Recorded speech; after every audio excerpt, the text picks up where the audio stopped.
Hello friends and my dear students, welcome back to my YouTube channel HB Commerce Adda.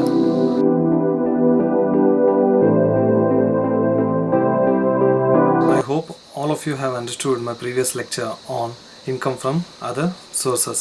I think ಎಲ್ಲರಿಗೂ ನಿಮಗೆ previous classes ಏನಿದೆ income from other sources ಅಲ್ಲಿ ಅರ್ಥ ಆಗಿದೆ ಅಂತ ಅನ್ಕೊಂತೀನಿ. And in today's class I am going to discuss one more problem on income from other source which will be having a little bit more adjustment in that. So let's proceed with the problem.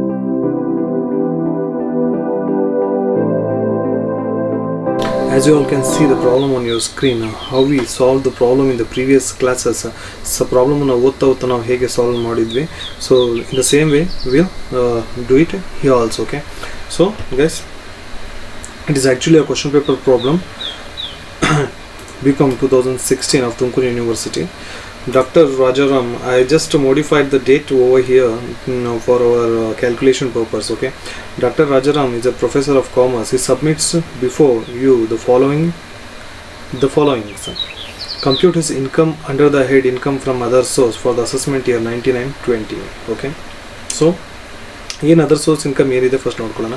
Doctor Rajaram ಅನ್ನೋರು professor of commerce, ಅವರು commerce professor ಆಗಿದ್ದಾರೆ. And he submitting the few of his income which is actually from income from other sources, and he is asking us to prepare the statement of income from other sources for the assessment year 99-20. Okay, he is an author of textbook which fetches him a royalty of rupees 50,000. He claims the following deduction from his accounts: salary of the clerk rupees 10,000, cost of book purchased rupees 2,000 in connection with the revising of book, telephone expenses of rupees 1,800 in connection with the printing and publication of the book. As ಇಲ್ಲಿ mister Rajaraman ಅವರು 50,000 rupees royalty ಇನ್ಕಮನ್ನು receive ಮಾಡ್ಕೊತಾ ಇದ್ದಾರೆ. ಯಾವುದರಿಂದ ಬಂದಿರೋದು, ಅವರು ಒಂದು ಬುಕ್ಕನ್ನು ಬರೆದಿದ್ದಾರೆ. ಸೊ ಅದರಿಂದ ಅವರಿಗೆ ಆ ಬುಕ್ ಪಬ್ಲಿಕೇಶನ್ಸಿಂದ ಅವರಿಗೆ ರಾಯಲ್ಟಿ ಬಂದಿದೆ. ಎಷ್ಟು? 50,000 rupees ಅವರಿಗೆ ರಾಯಲ್ಟಿ ಬಂದಿದೆ.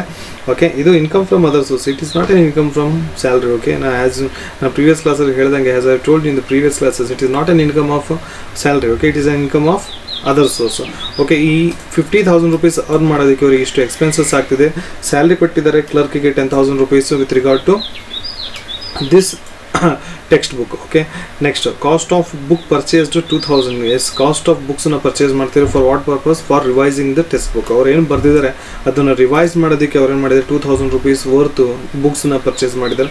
Telephone expenses of rupees 1,800. Yes, ಪಬ್ಲಿಕೇಶನ್ಸಿಗೆ, ಪ್ರಿಂಟಿಂಗ್ ಪ್ರೆಸ್ಸಿಗೆ ಫೋನ್ ಮಾಡೋದಕ್ಕೆ ಅವರಿಗೆ ಬುಕ್ ರಿಗಾರ್ಡಿಂಗ್ ಅವರಿಗೆ ಫೋನನ್ನು ಮಾಡಿದ್ದಾರೆ, ಪ್ರಿಂಟಿಂಗ್ ಪ್ರೆಸ್ಸಿಗೆ, ಪಬ್ಲಿಕೇಶನ್ಸಿಗೆ. ಸೊ ಅವರಿಗೆ ಅದಕ್ಕೆ ಎಷ್ಟು ಎಕ್ಸ್ಪೆನ್ಸ್ ಆಗ್ತದೆ? 1,800 rupees ಎಕ್ಸ್ಪೆನ್ಸಸ್ ಆಗ್ತಿದೆ. ಆ್ಯಂಡ್ ಈ ಅಷ್ಟು ಎಕ್ಸ್ಪೆನ್ಸಸ್ನ ನಾವೇನು ಮಾಡ್ತೀವಿ, ಈ ರಾಯಲ್ಟಿ ಅಮೌಂಟ್ ಏನು ಬಂದಿದೆ ಇದರೊಳಗಡೆ ಡಿಡಕ್ಷನ್ ಮಾಡ್ಕೊತೀವಿ. ಟ್ರೀಟ್ಮೆಂಟ್ ನೋಡೋಣ. ಓಕೆ,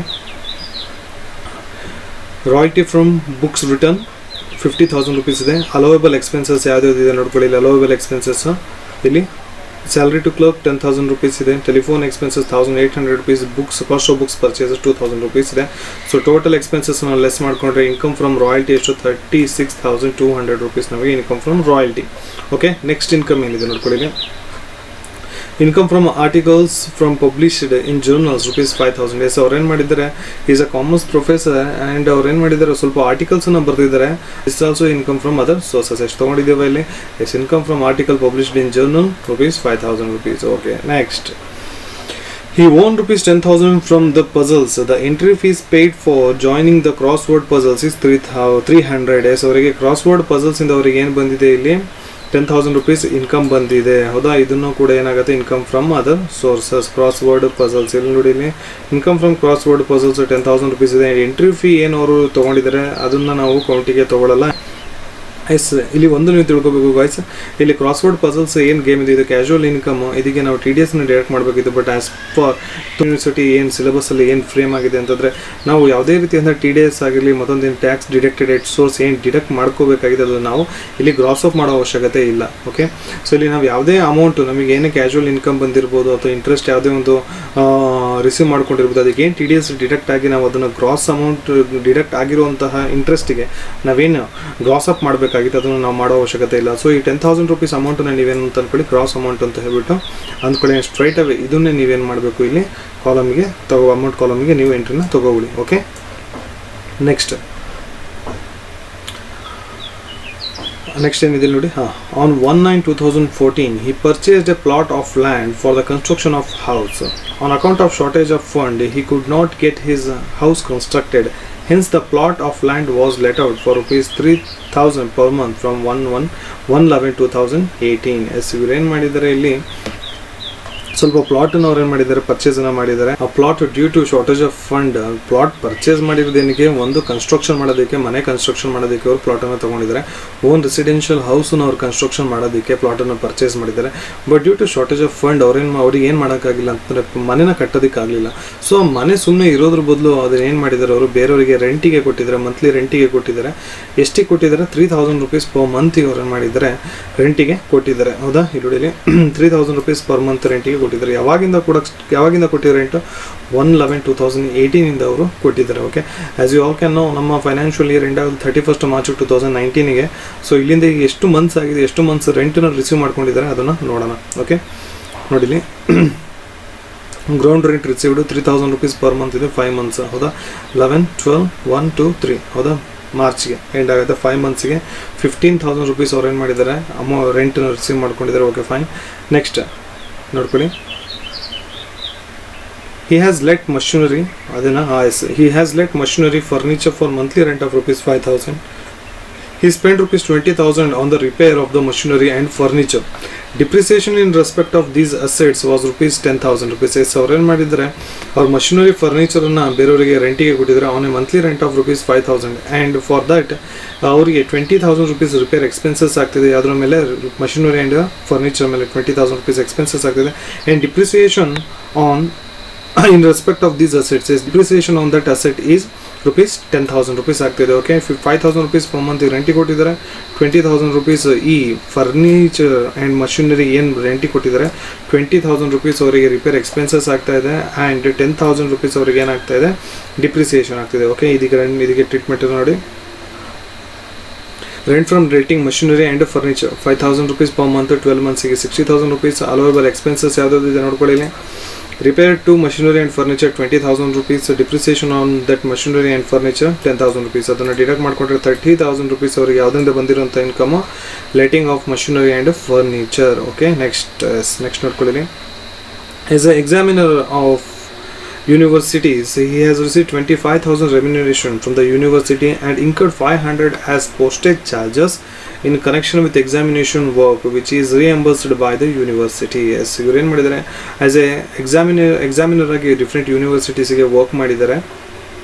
ಅವರಿಗೆ 25,000 ಅಷ್ಟು ಅವ್ರಿಗೆ ಏನು ಬಂದಿದೆ, ರೆಮ್ಯುನರೇಷನ್ ಬಂದಿದೆ. ಆ್ಯಂಡ್ ಆ ರೆಮ್ಯುನರೇಷನ್ಗೆ ಅವ್ರಿಗೆ ಏನಾಗ್ತಿದೆ, 500 rupees ಪೋಸ್ಟೇಜ್ ಚಾರ್ಜಸ್ ಕೂಡ ಅವ್ರು ಆಗ್ತಿದೆ. And later that was reimbursed by the ಯೂನಿವರ್ಸಿಟಿಯನ್ನು ಅದು ರೀಪೇಮೆಂಟನ್ನು ಮಾಡಿದೆ. 500 rupees ಅವರಿಗೆ ಏನು ಪೋಸ್ಟೇಜ್ ಎಕ್ಸ್ಪೆನ್ಸಸ್ ಆಗ್ತಾಯಿದೆ, ಅದನ್ನು ಯೂನಿವರ್ಸಿಟಿ ಮತ್ತೆ ರಿಯಂಬರ್ಸ್ಮೆಂಟನ್ನು ಮಾಡಿದೆ ಅಂತೆ. ಓಕೆ, ಇಲ್ಲಿ ನೋಡ್ಕೊಳ್ಳಿ, examination remuneration 25,000 rupees, postage charges ನಾವು ತೊಗೊಂಡಿಲ್ಲ, ಯಾಕಂದರೆ ಆಲ್ರೆಡಿ ಇದು ರಿಯಂಬರ್ಸ್ಮೆಂಟ್ ಆಗಿದೆ. So 25,000 income from remuneration. Okay, next, he has the following interest and investment. ಅವರು ಸ್ವಲ್ಪ ಇನ್ವೆಸ್ಟ್ಮೆಂಟ್ಸ್ಗಳಿದ್ದಾವೆ, ಅದರಿಂದ ಬಂದಿರುವಂಥ ಇಂಟ್ರೆಸ್ಟನ್ನು ನೋಡೋಣ.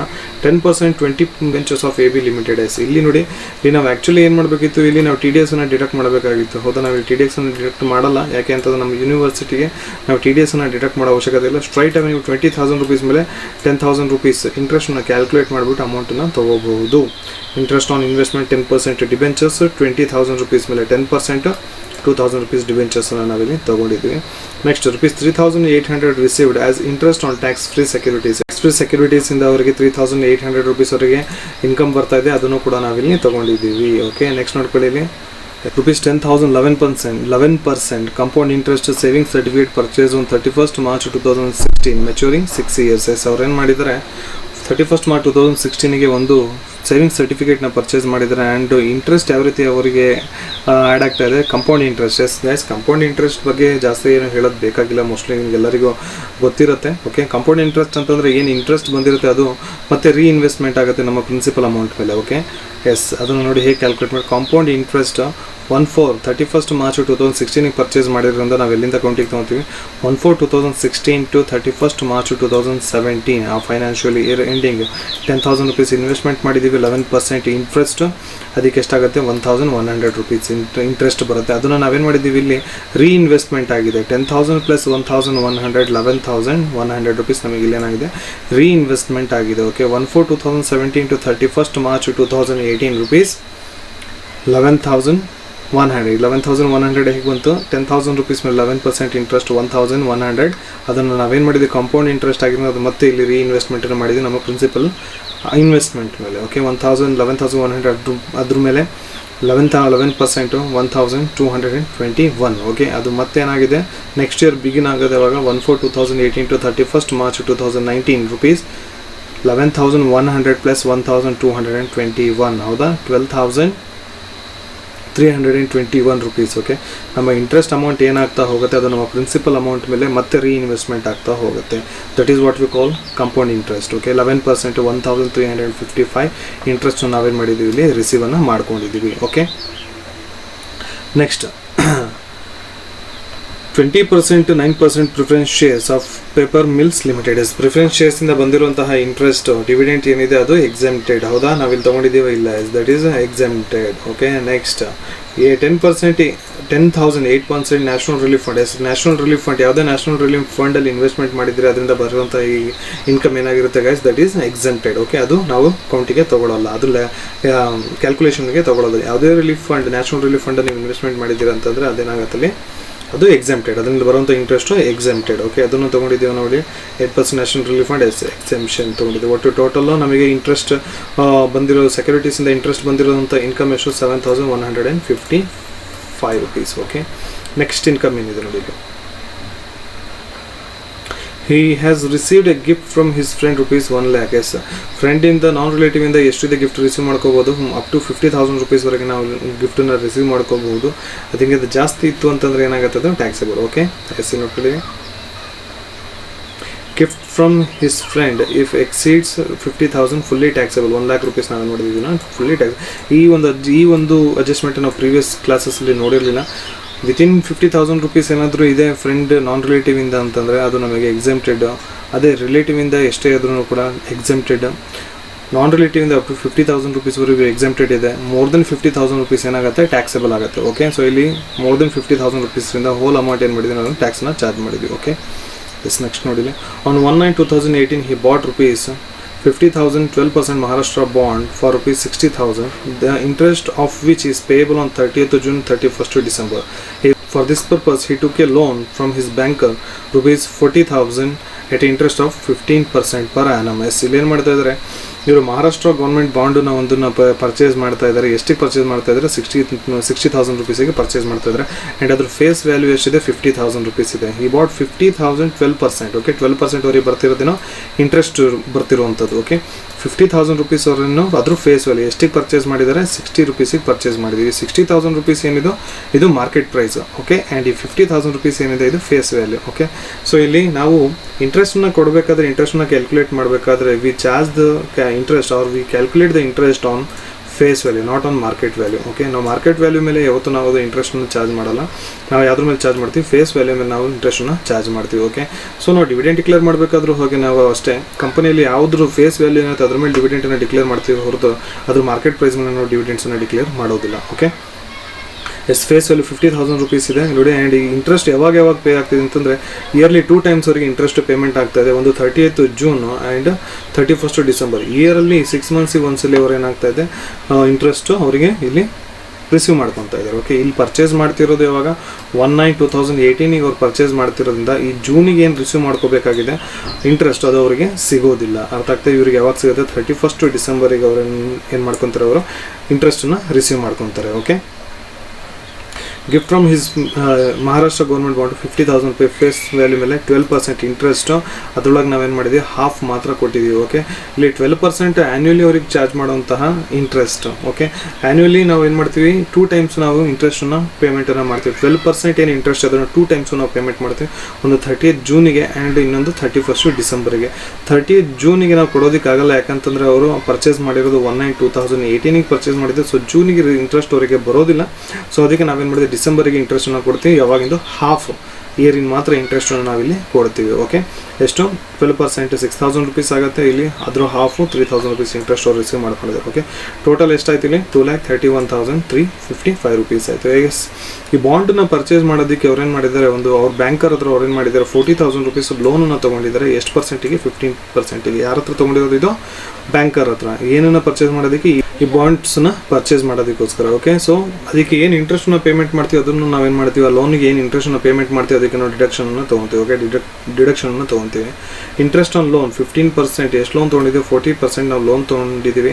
ಯಾವಾಗ ತೊಗೊಂಡಿರೋದು? 1/9/2018 ತೊಗೊಂಡಿರೋದ್ರಿಂದ ಎಷ್ಟು ಮಂತ್ಸಿಗೆ ನಾವು ಪೇಮೆಂಟನ್ನು ಮಾಡ್ತೀವಿ? 7 ಮಂತ್ಸಿಗೆ ನಾವು ಮಾತ್ರ ಕ್ಯಾಲ್ಕುಲೇಷನನ್ನು ಮಾಡ್ತೀವಿ. ಅರ್ಥ ಆಗ್ತಾ ಇದೆಯಾ? ಇಲ್ಲಿ ನೋಡ್ಕೊಳ್ಳಿ, ಇಲ್ಲಿ ಆ್ಯಕ್ಚುಲಿ ಇಲ್ಲಿ ಏನಾಗಬೇಕು, 15% into 7/12. ಎಷ್ಟು ನೋಡಿಲಿ, ಇಂಟ್ರೆಸ್ಟ್ ನಾವು ಏನು ತೊಗೊಂಡಿದ್ದೀವಿ ಅದಕ್ಕೆ ನಾವು ಡಿಡಕ್ಷನನ್ನು ತೊಗೊತೀವಿ. ಅದು ಹೇಗೆ ಅಂತ, ಇಂಟ್ರೆಸ್ಟ್ ಆನ್ ಲೋನ್ 15% ನಾವು ಪೇಮೆಂಟನ್ನು ಮಾಡಬೇಕಾಗಿದೆ. ಲೋನ್ಗೆ ಇಂಟ್ರೆಸ್ಟು 40,000 rupees ನಾವು ಲೋನ್ ತೊಗೊಂಡಿದ್ದೀವಿ. 15% ಅದರೊಳಗೆ 7 ಮಂತ್ಸಿಗೆ ಮಾತ್ರ ನಾವು ಏನು ಮಾಡ್ತೀವಿ, ಇಂಟ್ರೆಸ್ಟ್ನ ಪೇಮೆಂಟನ್ನು ಮಾಡ್ತೀವಿ. ನಾವು ಲೋನ್ ತೊಗೊಂಡಿರೋದು ಇವಾಗ 19 ಹೌದಾ, 9, 10, 11, 12, 1, 2, 3. ಸೊ ನಾವಿಲ್ಲಿ ಏನು ಮಾಡ್ತೀವಿ, 7 ಮಂತ್ಸಿಗೆ ನಾವು ಇಂಟ್ರೆಸ್ಟ್ನ ಇಲ್ಲಿ ಪೇಮೆಂಟನ್ನು ಮಾಡಬೇಕಾಗಿದೆ. ಓಕೆ, 3,500 rupees ನಾವು ಲೋನಿಗೆ ಇಂಟ್ರೆಸ್ಟ್ನ ಪೇಮೆಂಟ್ ಮಾಡ್ತೀವಿ. ಆ್ಯಂಡ್ ಕಲೆಕ್ಷನ್ ಚಾರ್ಜಸ್ ಇಲ್ಲಿ ನೋಡಿ. Next the bank charge ₹1,500 as collection charge for collection of interest on securities. ಏನು ಇಂಟ್ರೆಸ್ಟ್ ಏನು ಕಲೆಕ್ಟ್ ಮಾಡ್ತಾ ಇದ್ದಾರೆ, ಬೇರೆ ಡಿಫ್ರೆಂಟ್ ಇನ್ವೆಸ್ಟ್ಮೆಂಟಲ್ಲಿ ಸೆಕ್ಯೂರಿಟೀಸಲ್ಲಿ ಏನು ಇನ್ವೆಸ್ಟ್ಮೆಂಟ್ ಮಾಡಿದ್ದಾರೆ ಅದಕ್ಕೆ ಏನು ಇಂಟ್ರೆಸ್ಟ್ನ ಕಲೆಕ್ಟ್ ಮಾಡ್ಕೊತಾ ಇದ್ದಾರೆ, ಅದಕ್ಕೆ ಕಲೆಕ್ಟ್ ಮಾಡ್ಕೊಳ್ಳೋದಕ್ಕೆ ಅವರಿಗೆ 1,500 rupees ಏನಾಗ್ತದೆ, ಕಲೆಕ್ಷನ್ ಚಾರ್ಜಸ್ ಆಗ್ತದೆ. ಅದನ್ನು ಕೂಡ ನಾವೇನು ಮಾಡ್ಕೊತೀವಿ, ಅದನ್ನು ನಾವು ಡಿಡಕ್ಷನ್ಗೆ ತೊಗೊತೀವಿ. Okay, and 3% commission on purchase of security of Maharashtra state government bonds. Yes ಇಲ್ಲಿ ಏನು ಪರ್ಚೇಸ್ ಮಾಡಿದಾರಲ್ಲ ಇವರು ಮಹಾರಾಷ್ಟ್ರ ಸ್ಟೇಟ್ ಗೌರ್ಮೆಂಟ್ ಬಾಂಡ್ಸ್, ಇದನ್ನು ಪರ್ಚೇಸ್ ಮಾಡೋದಕ್ಕೆ ಅವರಿಗೆ 3% ಕಮಿಷನ್ ಆಗಿದೆ ಅಂತೆ. ಓಕೆ, ಕಲೆಕ್ಷನ್ ಚಾರ್ಜ್ 1,500 rupees ನಾವು ಡಿಡಕ್ಟ್ ಮಾಡ್ಕೊಂಡಿದ್ದೀವಿ. Total 5,000 rupees. 2,26,355 rupees ನಮ್ಮ ಇನ್ಕಮ್ ಫ್ರಮ್ ಅದರ್ ಸೋರ್ಸಸ್. ನಾವು ಈ 3% ಕಮಿಷನ್ ಏನಿದೆ ಅದನ್ನು ನಾವು ತೊಗೊಳ್ಳೋದಿಲ್ಲ. ಯಾಕೆ ಅಂತಂದರೆ ಅದೇನಾಗುತ್ತೆ, ಪರ್ಚೇಸ್ ಪ್ರೈಸಿಗೆ ಇನ್ಕ್ಲೂಡ್ ಆಗುತ್ತೆ. ಆ್ಯಂಡ್ ಒಂದನ್ನು ತಿಳ್ಕೊಳ್ಳಿ ಗೈಸ್, ನಾವು ಇನ್ಕಮ್ ಫ್ರಮ್ ಕ್ಯಾಪಿಟಲ್ಗೆ ಇನ್ಕಮ್ ಫ್ರಮ್ ಅದರ್ ಸೋರ್ಸಿಗೆ ಒಂದು ಸ್ವಲ್ಪ ಡಿಫ್ರೆನ್ಸ್ ಇದೆ. ನಾವೇನು ಸೆಕ್ಯೂರಿಟಿ ಅಕಸ್ಮಾತ್ ಸೇಲ್ ಮಾಡ್ತೀವಿ ಅಂತಂದರೆ ಅದು ಇನ್ಕಮ್ ಫ್ರಮ್ ಕ್ಯಾಪಿಟಲ್ ಗೇನ್. ಅದೇ ಸೆಕ್ಯೂರಿಟಿಯಿಂದ ನಮಗೆ ಇಂಟ್ರೆಸ್ಟ್ನ ರಿಸೀವ್ ಮಾಡ್ಕೊಂಡಿದ್ದೀವಿ ಅಂತಂದರೆ ಅದು income from other sources. And ಈ ಪರ್ಚೇಸ್ ಮಾಡಬೇಕು ನಮಗೆ 3% ಏನು ಕಮಿಷನ್ ಆಗುತ್ತೆ, that will be added to our purchase consideration. Okay, and ಅದು ಎಲ್ಲಿ ಕ್ಯಾಲ್ಕುಲೇಷನ್ ಆಗುತ್ತೆ, ಇನ್ಕಮ್ ಫ್ರಮ್ ಕ್ಯಾಪಿಟಲ್ ಗೇನಲ್ಲಿ ಕ್ಯಾಲ್ಕುಲೇಷನ್ ಕೌಂಟಿಗೆ ತೊಗೊತೀವಿ ಹೊರತು ನಾವು ಅದನ್ನು ಇನ್ಕಮ್ ಫ್ರಮ್ ಅದರ್ ಸೋರ್ಸಲ್ಲಿ ನಾವು ಅದನ್ನು ತೊಗೊಳಕ್ಕೆ ಆಗೋದಿಲ್ಲ. ಓಕೆ, ಆ 3% ಕಮಿಷನ್ ನಾವೇನು ಪರ್ಚೇಸ್ ಮಾಡಬೇಕಾದ್ರೆ ನಾವೇನು ಕೊಟ್ಟು ಪೇಮೆಂಟನ್ನು ಮಾಡಿದ್ದೀವಿ, that will be counted to purchase consideration and that will be calculated under income from capital gain, not under income from other sources. Okay guys, I hope ನಿಮಗೆಲ್ಲರಿಗೂ ಈ ಪ್ರಾಬ್ಲಮ್ ಅರ್ಥ ಆಗಿದೆ ಅಂತ ಅನ್ಕೊತೀನಿ. ನಿಮಗೆ ಇದನ್ನು ಬಿಟ್ಬಿಟ್ಟು ಬೇರೆ ನಿಮಗೇನಾದರೂ ಇದಕ್ಕಿಂತ ಜಾಸ್ತಿ ಅಡ್ಜಸ್ಟ್ಮೆಂಟ್ ಇರುವಂತಹ ಪ್ರಾಬ್ಲಮ್ ಏನಾದರೂ ಇತ್ತು ಅಂತಂದರೆ ದಯವಿಟ್ಟು ನೀವು ಕೆಳಗಡೆ ಸ್ಕ್ರೀನಲ್ಲಿರುವಂತಹ ಒಂದು ಮೇಲ್ ಐಡಿಗೆ ಮೇಲನ್ನು ಮಾಡಿ ಆ ಪ್ರಾಬ್ಲಮ್ ಮಾಡಿ ಎಕ್ಸ್ಪ್ಲೈನ್ ಮಾಡೋದಕ್ಕೆ ನಾನು ಟ್ರೈ ಮಾಡ್ತೀನಿ. ಆ್ಯಂಡ್ ನಾನು ಏನು ಮಾಡಿದ್ದೀನಿ, ಈ ಪ್ರಾಬ್ಲಮಲ್ಲಿ ಎಲ್ಲೂ ಕೂಡ ನಾವು TDS ಕ್ಯಾಲ್ಕುಲೇಟ್ ಮಾಡಿಲ್ಲ ಆ್ಯಂಡ್ ನಾವು ಯಾವುದೇ ಅಮೌಂಟನ್ನು ಕ್ರಾಸ್ ಆಫ್ ಮಾಡಿಲ್ಲ. ಬಿಕಾಸ್ ನಾನು ಈ ಕ್ಲಾಸಸ್ ಏನಿದೆ ಎಕ್ಸ್ಕ್ಲೂಸಿವ್ ಫಾರ್ ತುಮಕೂರು ಸ್ಟೂಡೆಂಟ್ಸು. ಅಕಸ್ಮಾತ್ ಬೇರೆ ಯೂನಿವರ್ಸಿಟಿ ಸ್ಟೂಡೆಂಟ್ಸ್ ಏನಾದರೂ ನೋಡ್ತಾ ಇದ್ದೀರಾ, ನಿಮಗೆ ಇದಕ್ಕೆ ಗ್ರಾಸಪ್ಪನ್ನ ಹೇಗೆ ಮಾಡ್ತಾರೆ, TDS ಹೇಗೆ ನಾವು ಗ್ರಾಸಪ್ಪನ್ನ ಮಾಡ್ತೀವಿ ಅನ್ನೋದು ನಿಮಗೇನಾದರೂ ಬೇಕು ಅನ್ನೋಂಗಿತ್ತು ಅಂತ ದಯವಿಟ್ಟು ಕಮೆಂಟ್ ಸೆಕ್ಷನಲ್ಲಿ ಹಾಕಿ. ಆ್ಯಂಡ್ ಏನು ನನ್ನ ಮೇಲ್ ಐಡಿ ಏನು ಸ್ಕ್ರೀನಲ್ಲಿದೆ ಅದಕ್ಕೆ ಮೇಲನ್ನು ಮಾಡಿ. ಡೆಫಿನೆಟ್ಲಿ ನಾನು ನಿಮಗೆ ಅದ್ರ ಮೇಲೊಂದು ಪ್ರಾಬ್ಲಮನ್ನು ಮಾಡೋದಕ್ಕೆ ನಾನು ಟ್ರೈ ಮಾಡ್ತೀನಿ. ಆ್ಯಂಡ್ ಇಲ್ಲಿವರೆಗೆ ಏನು ನನ್ನ ಥಿಯರಿ ಕ್ಲಾಸು ಫಸ್ಟು ಸೆಕೆಂಡ್ ಕ್ಲಾಸಸ್ನ ಏನು ಯಾರು ಇನ್ನೂ ನೋಡಿಲ್ಲ ಅದ್ರದ್ದು ಲಿಂಕ್ಸನ್ನು ಡಿಸ್ಕ್ರಿಪ್ಷನಲ್ಲಿ ಹಾಕಿರ್ತೀನಿ. ದಯವಿಟ್ಟು ಆ ವೀಡಿಯೋಸ್ಗಳನ್ನ ನೋಡ್ಕೊಳ್ಳಿ. ಆ ವೀಡಿಯೋಸ್ ನೋಡಿದ್ರೆ ನಿಮಗೆ ನೆಕ್ಸ್ಟ್ ವೀಡಿಯೋ ನಿಮಗೆ ತುಂಬ ಚೆನ್ನಾಗಿ ಅರ್ಥ ಆಗುತ್ತೆ. ಆ್ಯಂಡ್ ಇನ್ನೊಂದ್ಸಲಿ TDS ಮೇಲೆ ಆ್ಯಂಡ್ ಗ್ರಾಸಪ್ ಅಮೌಂಟನ್ನು ಗ್ರಾಸಪ್ ಮಾಡೋದ್ರ ಮೇಲೆ, ಇಂಟ್ರೆಸ್ಟನ್ನು ಗ್ರಾಸಪ್ ಮಾಡೋದ್ರ ಮೇಲೆ ನಿಮಗೆ ಏನಾದರೂ ಮತ್ತೆ ಪ್ರಾಬ್ಲಮ್ಸ್ ಬೇಕಾಗಿತ್ತು, ನೀವು ಅಕಸ್ಮಾತ್ ಬೇರೆ ಯೂನಿವರ್ಸಿಟಿಯಿಂದ ಇದ್ದೀರಿ ಅಂತಂದರೆ ದಯವಿಟ್ಟು ನನಗೆ ಮೇಲ್ ಐಡಿಗೆ ಮೇಲ್ ಮಾಡಿ ಅಥವಾ ಕಮೆಂಟ್ ಸೆಕ್ಷನಲ್ಲಿ ಕಮೆಂಟನ್ನು ಹಾಕಿ. ಡೆಫಿನೆಟ್ಲಿ ಅದ್ರ ಮೇಲೆ ನಾನೊಂದು ಪ್ರಾಬ್ಲಮನ್ನು ಮಾಡೋದಕ್ಕೆ ಟ್ರೈ ಮಾಡ್ತೀನಿ. Thank you very much.